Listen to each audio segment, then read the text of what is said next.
We're all in business for a reason. The problem that so many small business owners have is that they go in 10 million different directions, not really sure which way to go.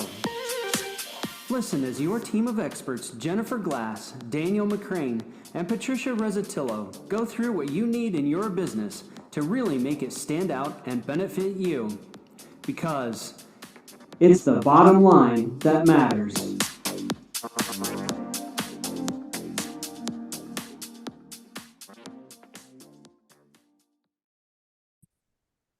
Hello and welcome to another episode of It's the Bottom Line That Matters podcast. If this is the first time listening, thank you so much for checking this out. If you are a returning listener, thank you so much for your loyal listenership. On our conversation today, we are going to be talking about premium pricing without the guilt. I want you to think about this for a second. Have you ever presented a price to someone and all of a sudden you feel a knot in your stomach? You know something is off. It's not whether or not the person sitting across from you or on the other side of the screen is going to think that's an incredible deal or it's a terrible deal. It is your own internal feeling over the guilt of saying you're asking for this much money. Now, I can throw out a price of $9,997. And you may think that's a lot of money. It's almost $10,000.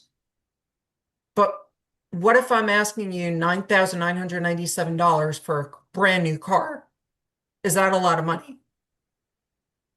Depends on the car, but as a brand new car, generally speaking, today you are not going to be seeing a $10,000 car. And so right. I want you to understand the $10,000 number is completely arbitrary. Just like a $97 number, a $100 number, 1,000, 5,000, 10,000, $100,000 number.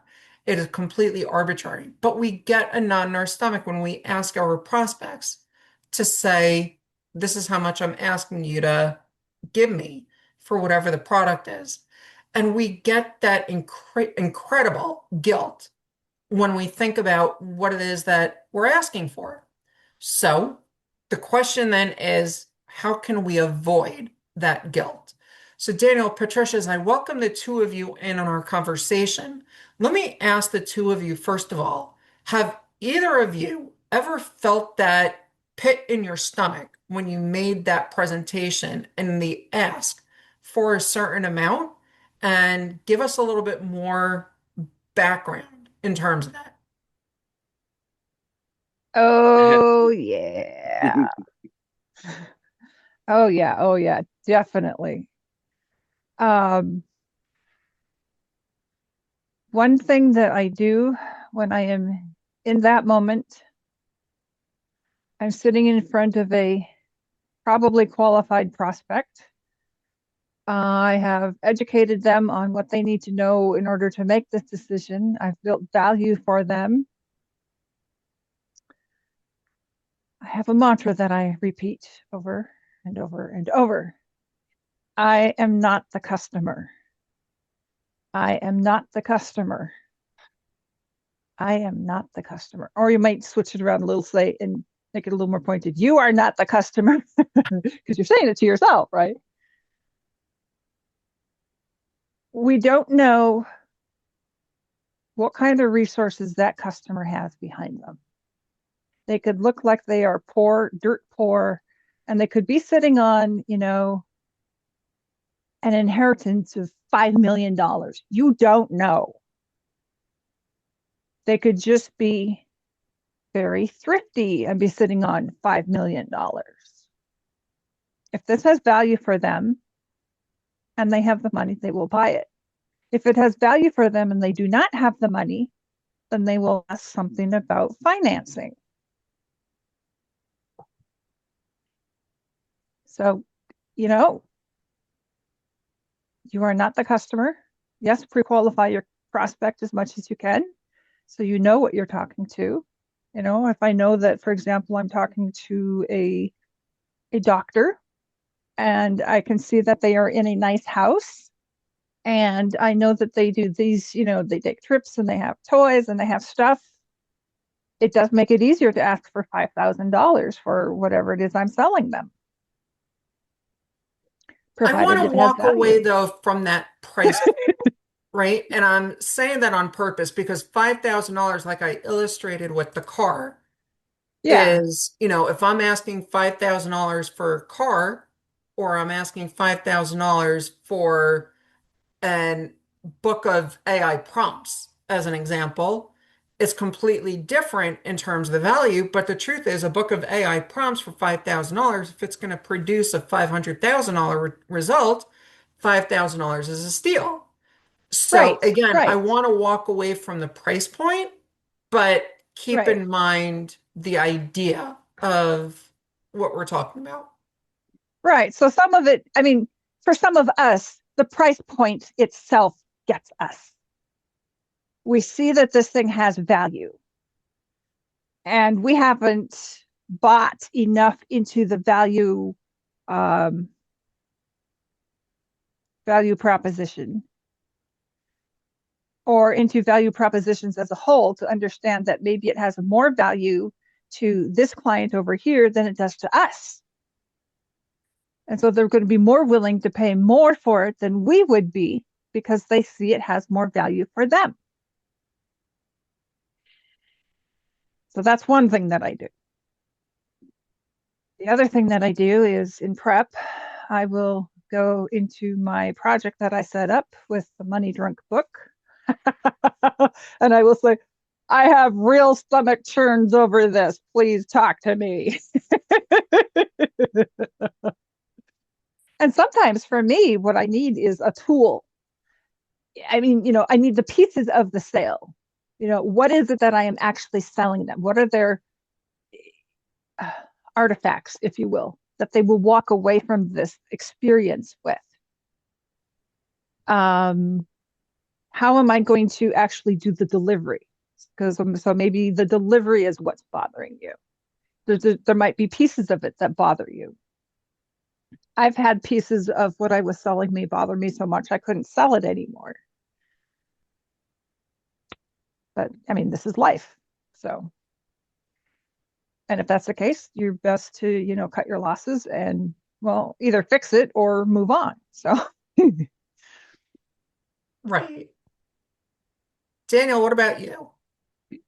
I have definitely been in that situation, especially when I was first starting my business, trying to do coaching and consulting. I felt guilty over the price that I was about to propose, and so I cut it before I even threw out the number. And where does that come from? You asked that question too. I think that's important to understand too. For me, I think that came from this idea that I have around imposter syndrome. I started to throw out a number and then I started to panic. Who am I to be able to command a price like that? Can I really follow through? Can I really deliver? I don't think I can. I'm just a nobody. I'm just pretending to be this consultant. And so that I think produced the guilt that I had about throwing out a number until I started working with a coach who told me when you do that, you are removing one of the most powerful ideas, the most, you're removing the power that the client has, which is the power to choose. You just made a choice on their behalf. You took away their power. You took away their choice. And I realized, oh, it's not about me. It's about it's the about client. them. How does Jay Abraham put it? Yeah. If you have a product or a service that provides value to a client, you have a moral obligation to present it. I'm slaughtering that, but I think that's how Jay Abraham Pretty puts it. close. You That's have a pretty close. moral obligation to Yeah. present it to the client. And when I started to grasp that, I started to realize yes, I am comfortable doing this. Now, I think another thing that helps me is I will always start with the premium pricing. And then if they balk, if they say, no, that's not possible, then I always have fallback options. So I always have something else that I can throw out instead. That also helps me feel more comfortable about presenting that premium pricing. And that just goes Yeah. with your downsell strategies so that you're taking things away from whatever their premium price would be when you're offering a lower price. You're not simply discounting to get the sale. But I guess the question, though, comes down to when we're sitting there. And like you said, Daniel, that imposter syndrome, because it hits, I think, everyone. Who am I to ask for this amount of money? I think we've all been there. And it doesn't matter if you're just starting out or if you're seasoned executive. I think even some of the Fortune 100 CEOs have certainly felt that in their own careers as well, especially when they assumed the CEO leadership role. Who am I to be, commanding this 10,000 person company, right? Yeah. This $300 billion uh, capital company.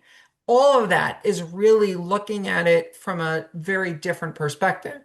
But again, when we think about though that value, and like you said, Patricia, it comes back to the value proposition, right? What is it that the prospect is going to be looking at in terms of the value they can be getting? And that has to also come down to the price that you're asking for. As an example, if I am making a promise to my client that they're going to 10x whatever they're going to be investing with me, if I make an offer of $100, so they're only getting $1,000 return, right? But am I getting the right amount? And again, I'm not saying $100 is the right price or wrong price because it depends on the particular modality of delivery.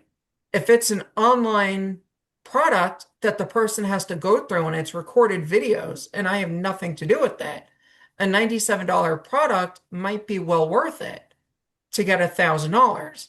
But if I'm doing a face-to-face, it may not be the same thing. And so we think about all of that very differently. And that's again going back to that car example that I mentioned earlier. But if we think about, though, like you were saying also, Daniel, with Jay Abraham, that there is a moral obligation to offer it to our prospect because we do believe that we can help them, it significantly starts to change that equation.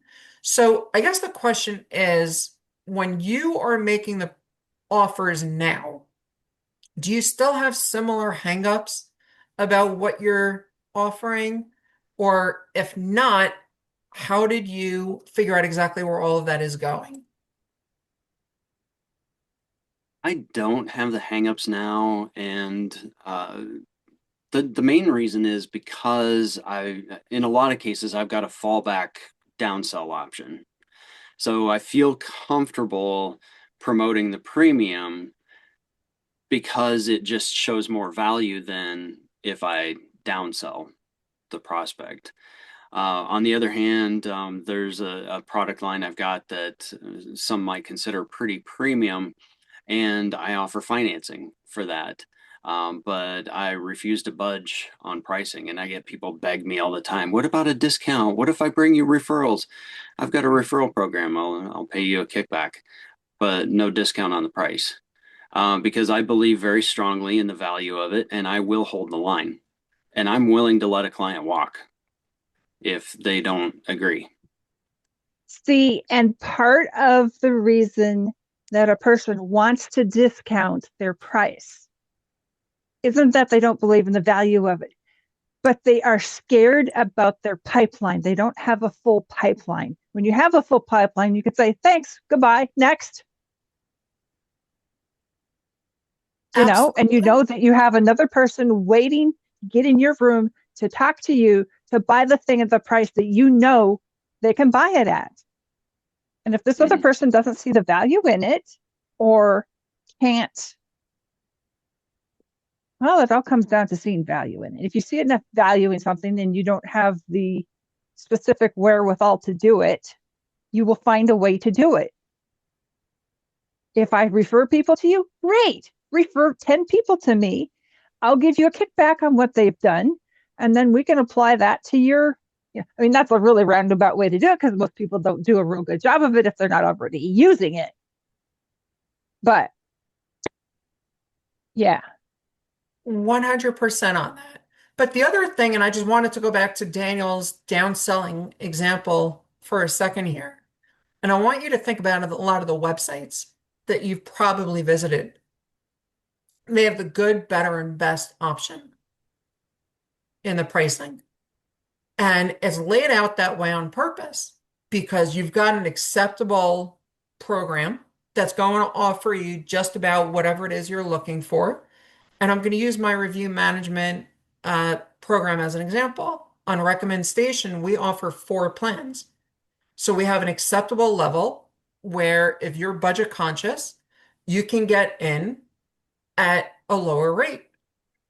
If you want more profiles, you want more platforms, you want more ability to do things, you can go for a higher level. And so it really comes down to how do you make each of these pieces work to then make that presentation.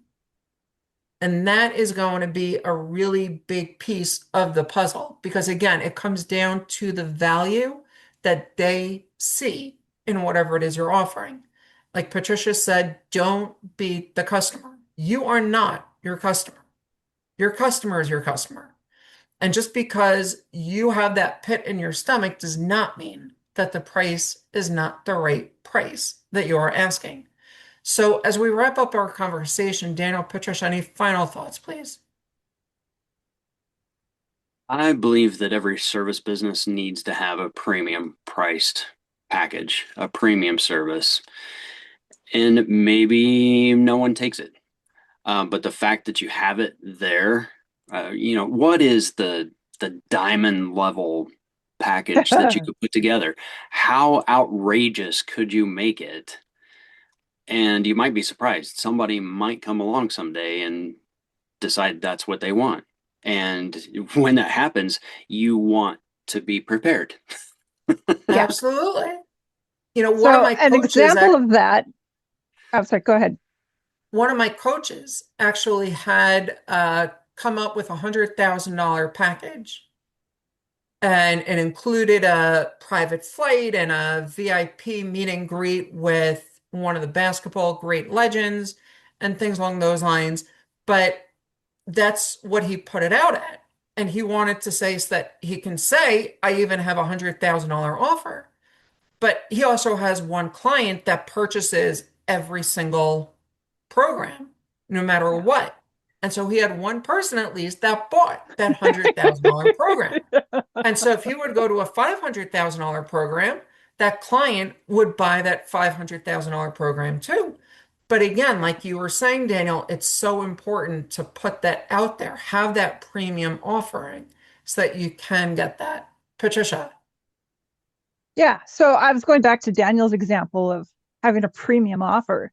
And a good example of that is you walk into your neighborhood hardware store and your only goal there is to buy, a little box of, I don't know, let's say decking screws, right? You're working on your deck, you need a few screws. You walk in there and you're going to buy some screws, and that's it. That's the only thing you are. You walk in there and you see the mother of all grills, gas grill, it's huge and it's got all these levels and it's got all this stuff and it's gorgeous and they're asking, 10 grand for it. Well, maybe not everybody who goes in there for a box of screws buys it, but somebody does. And that makes up for a whole lot of little screw buyers. And there's a reason that all of those impulse buys are at the register. Yeah. Yeah. Because yeah. of that exact reason. I mean, who would, as an example, you go into the grocery store, who would want to pay $2 for a chocolate bar when I can get an entire 6-pack for maybe $6? Right. But you're going to do it because it's there. Sitting there and you're looking at it and you're starting to drool. And so you just, I got to have that. Who cares what it costs? You just get it. You don't even look at the price. I forget which of the major department stores did that study. They had, I think it was Godiva chocolate on sale. And Godiva, if you want to be a sponsor, please feel free to reach out. And We don't mind being paid in chocolate. yeah, but when the people were standing online, they tested the price point. How much are people going to be willing to pay for this chocolate? And they kept on raising the price week after week or day after day. I forget exactly what it was. And they realized that people are willing to pay a ridiculous premium just because that chocolate was sitting in the checkout line at this particular department store. And I'm not saying it was one of the discount department stores. It was at one of the more upscale department stores. I just unfortunately don't remember which one it was right now. But when you think about that, that is exactly what we mean, right? How much is that chocolate really worth? And at the time, in any mall, especially the bigger malls, you had most likely a Godiva shop in that same mall that you probably could have gone into and gotten that same chocolate for much less. Yeah. Yeah. But it's because it was online in that area and Mhm. you got it because it was there. So again, having that price does not mean it is not a value. Anything else you guys want to add before we wrap it up? Yeah, sometimes the reason that you aren't selling the thing is because you've underpriced it. Um, I had the opportunity last week to talk with somebody who is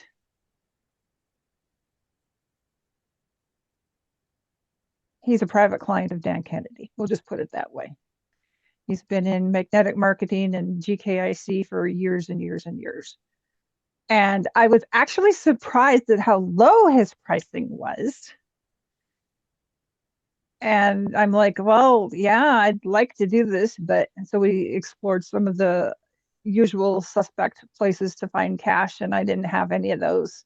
And he said, okay, let's say that money wasn't an issue. Would you want part of this package? Would you want all of it? What would you want? And I'm like, well, duh, I'd take the whole thing. And then he did actually come up with a way for me to earn it that made sense, that was valid. But I was actually surprised when I initially looked at his pricing and how low it was. And I was thinking, gee, maybe you're not the person I want to work with. Yeah. Based purely on the pricing that I saw there. And again, sometimes, like you said, if it doesn't make sense, you wonder what the value is when you're Right. doing it. But there may Right. be a specific reason for that price point also. And that has to Right. just be clearly explained why it may be so low instead Yeah. of higher. So Yeah. again, just think about what all of that means. So thank you for bringing that to our attention too, Patricia. So as we wrap up our conversation, again, the key here is think about what it means to you and to your client, your prospective client.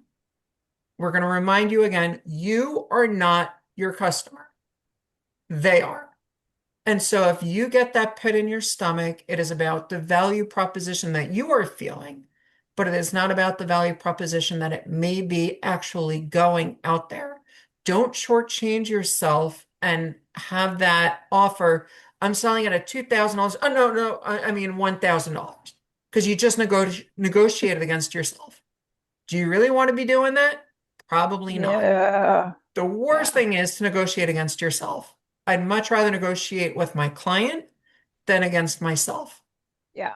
On that note, this has been another episode of It's the Bottom Line That Matters. And until next time, here is to your success. Thanks so much for listening to another amazing episode of It's the Bottom Line That Matters podcast. We're all about helping the small business community grow and reaching as many people as we can. And the algorithms on the podcast programs love reviews. So if you loved what you just heard, consider leaving us a review. And even if you don't, I'm sure you already did, but consider sharing our episodes and our podcast with your friends and colleagues. Sharing is caring, and here's to your success. Thanks so much and have a wonderful day.